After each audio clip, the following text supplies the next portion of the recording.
बिस्मिल्लाहिर्रहमानिर्रहीम। नाज़रीन, आज आपके सामने सूरत अन्नाज़िआत का तर्जुमा पेश खिदमत है। आप सब नाज़रीन से गुज़ारिश है कि जिन लोगों ने मेरा चैनल सब्सक्राइब नहीं किया तो प्लीज़ उनसे गुज़ारिश है कि वो मेरा चैनल सब्सक्राइब कर दें। नवाज़िश, कसम है उन फरिश्तों की जो डूब कर खींचते हैं और आखिरी से निकाल ले जाते हैं, और इन फरिश्तों की जो कायनात में तेज़ी से तैरते फिरते हैं,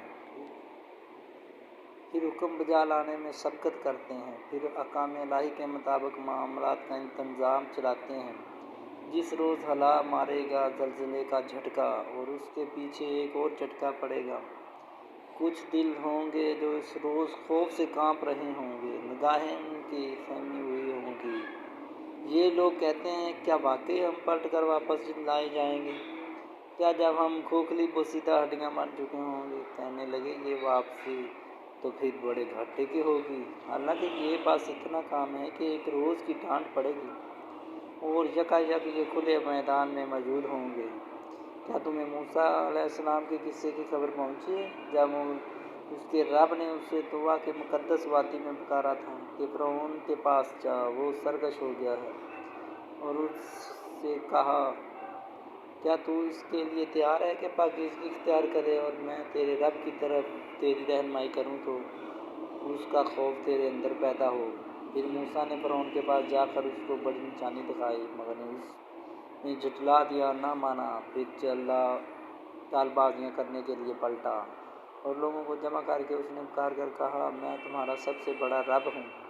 आखिरकार अल्लाह ने उसे आखिरत और दुनिया के अजाब में पकड़ लिया। दर हकीकत इसमें बड़ी इबरत है और उस शख्स के लिए जो डरेगा। क्या तुम लोगों की तख्लीक ज़्यादा सख्त काम है या समान कि अल्लाह ने उसको बनाया, इसकी छत खूब ऊंची उठाई, फिर उसका तवाज़ुन कायम किया और उसकी रात ढांकी और उसका दिन निकाला। इसके बाद ज़मीन को उसने बिछाया, उसके अंदर से उसका पानी और चारा निकाला और पहाड़ उसमें गाड़ दिए समान जीस्त के तौर पर तुम्हारे लिए और तुम्हारे मुआशियों के लिए। फिर जब वो हंगामा अज़ीम बरपा होगा जिस रोज़ इंसान अपने सब किया धरा याद करेगा और हर देखने वाले के सामने दोज़ख खोल कर रख दी जाएगी, तो जिसने सरकशी की थी और दुनिया की ज़िंदगी को तरजीह दी थी, दोज़ख ही उसका ठिकाना होगी। और जिसने अपने रब के सामने खड़े होने का खौफ किया था और नफ्स को बुरी ख्वाहिशात से बाज रखा था, जन्नत उसका ठिकाना होगी। ये लोग तुमसे पूछते हैं कि आखिर वो घड़ी कब आकर ठहरेगी, तुम्हारा क्या काम है कि इसका वक्त बताओ, उसका इल्म तो अल्लाह पर ख़त्म है। तो सिर्फ ख़बरदार करने वाले और हर उस शख्स को जो उसका खौफ करे, जिस रोज़ ये लोग उसे देख